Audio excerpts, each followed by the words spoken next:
యజమాని డాక్టర్ రామచంద్రారెడ్డి వెనకాల వైసీపీ నాయకులు కుట్ర పన్ని అతను ప్రోత్సహించి ఒక పథకం ప్రకారం హత్య ప్రయత్నం చేశారు.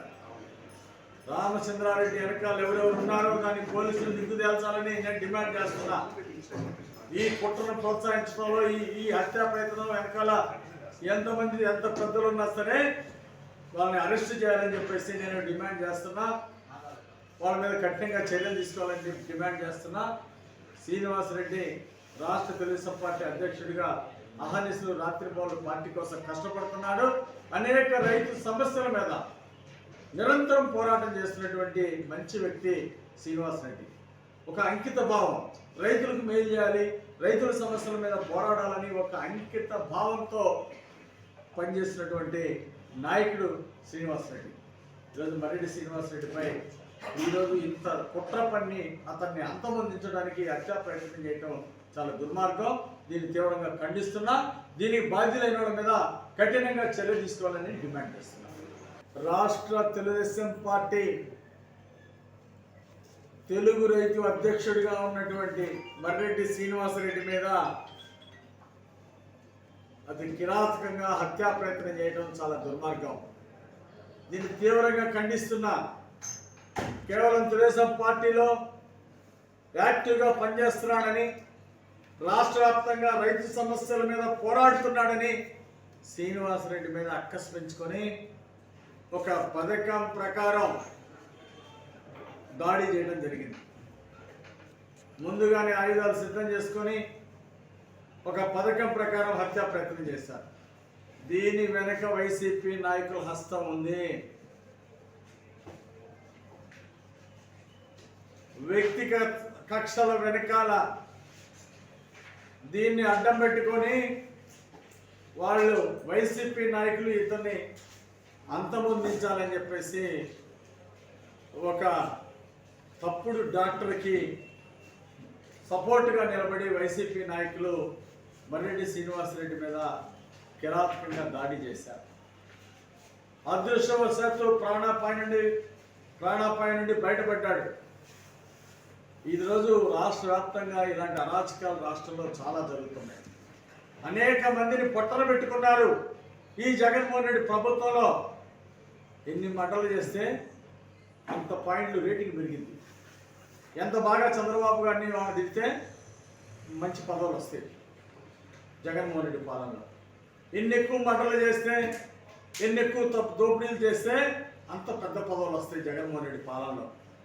దానిలో భాగంగానే కర్నూలు జిల్లాలో కర్నూలు ఈనాడు ప్రాంతీయ కార్యాలయం మీద అక్కడ స్థానిక ఎమ్మెల్యే కారసాని అనుచరులు దాడి చేయటం చాలా దుర్మార్గం. దీన్ని తీవ్రంగా ఖండిస్తున్నా. తలుపులు ధ్వంసం చేశారు, కంప్యూటర్లు తగలబెట్టారు. అలాగే గంట పాటు బీభత్సం చేసిన ఒక్క పోలీసు కూడా అడిగి వచ్చి ఆపలేదంటే టౌన్లో నడి బొడ్డున ఈరోజు జగన్మోహన్ రెడ్డి పాలన ఎలా ఉందో ఈరోజు ప్రజలకు అర్థమవుతుంది. అక్కడ సోమశెట్టి కాంప్లెక్స్, అక్కడ ఈనాడు ప్రాంతీయ కార్యాలయం చుట్టూరు ఉన్నటువంటి ఆఫీసులు, ఆ కాంప్లెక్స్ వాళ్ళందరూ కూడా భయభ్రాంతులకు గురైపోయారు. ఏంటి రౌడీ రాజ్యం, ఈ దుర్మార్గ పాలన ఏంటని చెప్పేసి వాళ్ళు ఆందోళన పడుతున్నారు. ఇది జగన్మోహన్ రెడ్డి పాలనకి ఒక నిదర్శనం. అనేక ఎగ్జాంపుల్స్ ఉన్నాయి, అందులో ఇదొకటి. ఈరోజు పట్టపగలు ప్రజలందరి కళ్ళ ముందు ఎమ్మెల్యే అనుచరులు ఈ విధంగా దాడులు పాల్పడటం దుర్మార్గం కాదా? ఎందుకు ఈనాడు ప్రాంతీయ కార్యాలయం మీద దాడులు చేశారు, రచ్చలు చేశారు, విధ్వంసం చేశారు?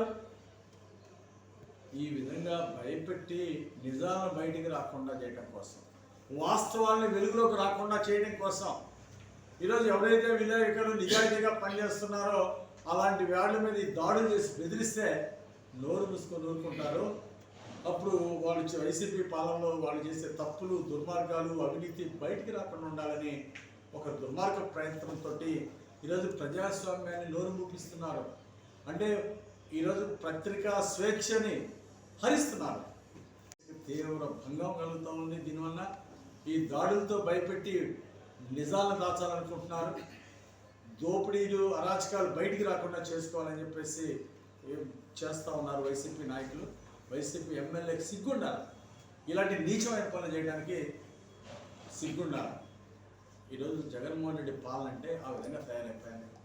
ఎవరైతే తప్పులు చేస్తారో, యథవ పనులు ఎక్కువ చేస్తే, రౌడీజాలు గూండాయిజాలు ఎక్కువ చేస్తే వాళ్ళకి ప్రమోషన్, వాళ్ళకి పదవులు మంచిగా ఇస్తారు. ఎదుటి వాళ్ళ ఆస్తులు విధ్వంసం చేయడం, ఎదుటి వాళ్ళ మీద దాడులు చేయడం, హత్యలు చేయడం, ఇలాంటివి చేస్తే వాళ్ళకి మరింత ప్రమోషన్ వస్తాయి. అంటే రాష్ట్రాన్ని ఎటు తీసుకెళ్తున్నాడు ఈ ముఖ్యమంత్రి అని అడుగుతున్నా. అంటే హింసని ప్రోత్సహించడం ఎంతవరకు కరెక్ట్ ఒక ముఖ్యమంత్రిగా ఉండని అడుగుతున్నా. ఈరోజు ముఖ్యమంత్రి వ్యవహార తీరుని బట్టే మనోభావాలు తగ్గట్టుగా కింద గ్రౌండ్ లెవెల్లో వాళ్ళ కార్యకర్తలు అందరూ పనిచేస్తున్నారు. మన ముఖ్యమంత్రి టేస్ట్ ఇది, ఎక్కువ మంటలు చెప్తాను హ్యాపీ అవుతాడు, ఎక్కువ కార్యాలయాల మీద దాడులు చేసి మన వ్యాప్తులు వ్యతిరేకంగా ఎవరు రాశారో వాళ్ళ మీద ఆ కార్యాలయాలకు వెళ్ళి వాళ్ళ ఆఫీసుల మీద దాడులు చేస్తే అప్పుడు మన ముఖ్యమంత్రి జగన్మోహన్ రెడ్డి సంతోషపడతాడని జగన్మోహన్ రెడ్డి గారి కళ్ళల్లో ఆనందం చూడటానికి, ఆయన దగ్గర మార్కులు రేటింగులు కొట్టడానికి ఈరోజు అల్లరి మొక్కలు, రౌడీలు, గూండాలు ఈరోజు పెచ్చిరిల్లిపోతున్నారు. చంద్రబాబు గారి పాలనలో రౌడీలు, గూండాలు అందరూ కూడా భయపడి ఊళ్ళని పెట్టి పారిపోయారు. ప్రజల మీద దౌర్జన్యాలు చేసేవాళ్ళు, రౌడీజం చేసేవాళ్ళు. అట్లాగే ఒక మానభంగం జరిగితే గతంలో పల్నాడు నర్సంపేట పార్లమెంట్ పరిధిలో ఒక అమ్మాయిని మానభంగం చేస్తే దానికోసం పోలీసులు వెతుకుతూ ఉంటే చంద్రబాబు గారి పాలనలో వాడు భయపడి, అంటే నేను తప్పు చేశాను, ఈ ప్రభుత్వం, తెలుగుదేశం ప్రభుత్వం నన్ను వదిలిపెట్టదని ఉరేసుకున్నాడు. అది చంద్రబాబు గారి పాలన. ఈరోజు అత్యాచారం చేసిన మనిషి ఆ రోజు ఉరేసుకొని చచ్చిపోయాడంటే ఆ రోజు పరిపాలన చూసి ఒక భయం, తప్పు చేసినోడికి ఒక భయం. ఈరోజు వినుకొండ పట్టణంలో నడిబొడ్డున ఈడ ఒక మహిళని, వృద్ధ మహిళని, 70 సంవత్సరాల వృద్ధ మహిళని, లక్ష్మమ్మ అనే ఆమెని అత్యాచారం చేస్తే ఇంతవరకు వాళ్ళ మీద చర్య తీసుకోలేదంటే, అరెస్ట్ చేయలేదంటే, వాడు వైసీపీ కార్యకర్త అయితే 75 ఏళ్ళ ముసలాన్ని అత్యాచారం చేస్తే వదిలిపెడతారా మీరు? సిగ్గుందా ఈ ప్రభుత్వానికి? అంటే ఎమ్మెల్యేలు ఒక ఇంకిత జ్ఞానం లేకుండా, అంటే మనం ఏ పని రికమెండ్ చేయొచ్చు, ఎవరిని కాపాడాలా, ఎవరిని, అంటే తప్పు చేసిన మీరు కాపాడతారా? వైసీపీ కార్యకర్త అయితే 75 సంవత్సరాల వృద్ధురాల్ని మానభంగం చేస్తే మీరు వదిలేస్తారా? పోలీసుల మీద ఒత్తిడి చేసి మరి ఈరోజు వాళ్ళ మీద చర్యలు లేకుండా చేయడం అనేది చాలా దుర్మార్గం. ఈ ఎమ్మెల్యే ఒక నీచుడు కాబట్టే, ఒక దుర్మార్గుడు కాబట్టే ఈరోజు దుర్మార్గ పనులు ఎంకరేజ్ చేస్తూ ఉన్నాడు వాళ్ళ బ్రహ్మనాయుడు. సిగ్గుపడాలా మీ ప్రభుత్వం ఇలాంటి జరిగినప్పుడు, ఇలాంటి వాళ్ళ మీద చర్య తీసుకోకుండా అడ్డుపట్టడం, పోలీసుల మీద ఒత్తిడి తీసుకొచ్చి ఆ మానభంగం చేసిన కూడా మీద చర్య తీసుకోలేదంటే ఇంతకంటే సిగ్గుసెట్ ఏముంది ప్రభుత్వానికి? ఇలాంటి దుర్మార్గాన్ని ఖండిస్తున్నాం. ఈనాడు ప్రాంతీయ కార్యాలయంలో కర్నూలులో జరిగిన దాన్ని తీవ్రంగా ఖండిస్తున్నాం. ఎవరైతే దాడులకు పాల్పడ్డారో వాళ్ళని కఠినంగా శిక్షించాలి. ఎమ్మెల్యే అనుచరులైనా వాళ్ళకి ఎంత కొమ్ములు వచ్చినా వాళ్ళని తీసుకెళ్లి వెంటనే అరెస్ట్ చేసి కఠినంగా చర్య తీసుకోవాలని చెప్పేసి పోలీస్ డిపార్ట్మెంట్ కనీసం ఇక్కడ నుండైనా బాధ్యతగా వ్యవహరించాలని చెప్పేసి డిమాండ్ చేస్తున్నాం. అట్లాగే ఇక్కడ స్థానికంగా నిన్న బొల్ల బ్రహ్మనాయుడు పుట్టినరోజు వేడుకలు అయితే చేసుకోండి, మీ పుట్టినరోజు వేడుకలు మీరు చేసుకోండి. కానీ తెలుగుదేశం పార్టీ బ్యానర్ని చించటము, విధ్వంసం చేయటం, ఇలాంటి తప్పుడు పనులు చేయటం ఏంటి? కార్యకర్తలు ఏ డైరెక్షన్లో మీరు నడిపిస్తున్నారు? గతంలో తెలుగుదేశం ప్రభుత్వ హయాంలో జరిగిన అభివృద్ధి పనులు శిలాఫలకాలు పాల్గొట్టించారు. మోసం చేసి దగా చేస్తున్నారు. మీరు అంత అమాయకులు అనుకుంటున్నారా? ముస్లిమ్స్ మీ కళ్ళకల్లా కనపడుతున్నారా? చూపిస్తారు, రేపు మీకు గుణపాఠం చెప్తారు. అలాగే 100 పడకల హాస్పిటల్ అసలు ఎక్కడ కట్టారో చూపించండి, ఏం కట్టారో చూపించండి. 100 పడకల హాస్పిటల్ కట్టారని చెప్పేసి పెద్ద ఫోజులు ఇస్తాడు బొల్ల బ్రహ్మనాయుడు. ఫోజులు తగ్గించి ఉన్నది ఏమన్నా చూపించండి, చేసింది ఏమన్నా చేతల్లో చూపించండి, మాటల్లో కాదు. ఈరోజు ప్రజల్ని మోసం చేస్తున్నాడు బొల్ల బ్రహ్మనాయుడు ఒక ఎమ్మెల్యేగా. ఇది కరెక్ట్ కాదు. చేయని పనులు చేసినట్టు చెప్పుకోవటం ఏంటి? సిగ్గుచేటు. 100 జన్మలు ఇచ్చినా ఆయన 100 పడకల హాస్పిటల్ పూజ చేయలేడు. ఎందుకంటే ఈ ముఖ్యమంత్రి కమిట్మెంట్ లేదు, బొల్లా బ్రహ్మనాయుడు కమిట్మెంట్ లేదు. ఇంకే విధంగా జరిగింది వరసలపూడి ప్రాజెక్టు? మీకు చేసే ఆలోచన లేదు, మీకు కమిట్మెంట్ లేదు. కొబ్బరికాయ కొట్టారు, వదిలేసారు. 120 రోజుల నుండి ఒక్క ఇటుక పెట్టలేదు మీరు. సో 6 నెలల్లో వరసలపూడి ప్రాజెక్ట్ పూర్తి చేస్తాను, అప్పుడే నా ముఖం చూపిస్తాను వాడు బొల్లా బ్రహ్మనాయుడు. ఎందుకు చేయలేకపోయాడు? ఈరోజు ముఖం చూపించడానికి మీకు మీకు మీ నైతిక విలువలు ఎలా ఉన్నాయి? ఎందుకు చేయలేకపోయారు? వరకపూడి ప్రాజెక్ట్ పూర్తి చేయలేదు. ఈరోజు ఇంటింటికి నీళ్లు ఇస్తామని తెలుసు చంద్రబాబు గారి పాలన పల్నాడు వాటర్ గ్రిడ్ 640 కోట్లు తీసుకొస్తారు. అది పూర్తి చేయడం చేత కాలేదు మీకు. స్టేడియం కట్టామంటున్నాడు. ఏంటి నువ్వు కట్టిన స్టేడియం? ఇప్పుడు వచ్చి చూస్తాం నువ్వు కట్టిన స్టేడియం ఎంత బాగుందో, నువ్వు ప్రజలు ఎలా మోసం చేసావో వచ్చి మేము ప్రత్యక్షంగా వచ్చి చూపిస్తాం. అంటే మేము చేసిన అభివృద్ధి పనులు శిలాఫలకాలు పగలగొడితే మీకు సంతోషం వస్తుందా? మేము చేసినటువంటి అభివృద్ధి ప్రజలు మర్చిపోరే. మేము వేసినటువంటి సిమెంట్ రోడ్లు కానీ, మేము చేసినటువంటి అభివృద్ధి, అట్లాగే ఈరోజు మదమంచిపాడు ఆంజనేయ స్వామి దగ్గర బ్రిడ్జి కట్టించాం, ఎన్నో అభివృద్ధి పనులు చేశాం.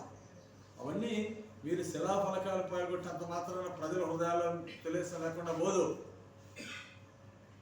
బ్యానర్లు దించినంత మాత్రాన ప్రజల హృదయాల్లో జీవి ఆంజనేయులు లేకుండా పోడు. మా కార్యకర్తలు అభిమానంతో కట్టినటువంటి గతంలో కట్టిన ఫ్లెక్సీ బ్యానర్లు చించడం అనేది చాలా తప్పు. దీని మీద పోలీసులు కూడా కఠినంగా చర్య తీసుకోవాలా. గతంలో అనేక ఇన్సిడెంట్లు జరిగిన పోలీసులు సరిగ్గా చర్య తీసుకోలే ఇలాంటి వాటి మీద. అంటే బొల్లా రౌడీ మూకల్ని ప్రోత్సహిస్తున్నాడు. గంజాయి గుట్కాలు ఈరోజు ఎక్కడ దొరికితే అక్కడ దొరుకుతున్నాయి. యువతను సర్వనాశనం చేస్తున్నాడు బొల్లా బ్రహ్మనాయుడు. తెలుగుదేశం పాలనలో చంద్రబాబు గారి పాలనలో యువతకు ఉద్యోగాలు వచ్చినాయి. నేను జాబ్ మేళా పెట్టించా వినుకొండలో. అనేక సార్లు ఉద్యోగ అవకాశాలు ఇప్పించడానికి ఆ రోజు నేను కృషి చేసా. కొంతమందికి ఉద్యోగాలు ఇప్పించారు జాబ్ మేళాలు పెట్టి చంద్రబాబు గారి పాలనలో. మీ పాలనలో ఏం చేస్తున్నారు? యువతని గంజాయి అమ్మడానికి, గుట్కాలు అమ్మడానికి ఆ విధంగా మీరు ప్రోత్సహించి యువతను పాడు చేస్తున్నారు. యువతకి జాబ్ క్యాలెండర్ అమలు చేస్తామని అమలు చేయకపోగా వినుకొండలో అతి దుర్మార్గంగా రౌడీజాన్ని, గుండాయిజాన్ని ఎంకరేజ్ చేస్తూ ఉన్నారు. యువత గంజాయి గుట్కాలు బారిన పడి పాడైపోతా ఉంది యువత. అందుకే ఎప్పుడన్నా బ్రహ్మనాయుడు ఇది తప్పురా మనం పక్క బ్యానర్లు జించటం అని ఎప్పుడన్నా మాట్లాడా? పర్లేదు, తప్పు చేయండి, దాడులు చేయండి, కొట్టండి, అందులో కేసులు నేను చూసుకుంటాను అని చెప్పేసి మాట్లాడుతూ ఉన్నాడంటే ఇది ఎంత దుర్మార్గం. ఇది 100 పడకల హాస్పిటల్ కట్టానంటాడు. ఏడుంది? నేను 100 పడకల హాస్పిటల్ కట్టించా వినుకోడికి. ఏంటి అది కట్టించింది? ఒక ఇటుక బిల్ల పెట్టావా? ముస్లిం మైనార్టీలకు ఏదో కాలేజీ కట్టించారన్నారు, నిధులు తెచ్చామన్నారు. 1 రూపాయి మీరు ఖర్చు పెట్టింది చూపించండి.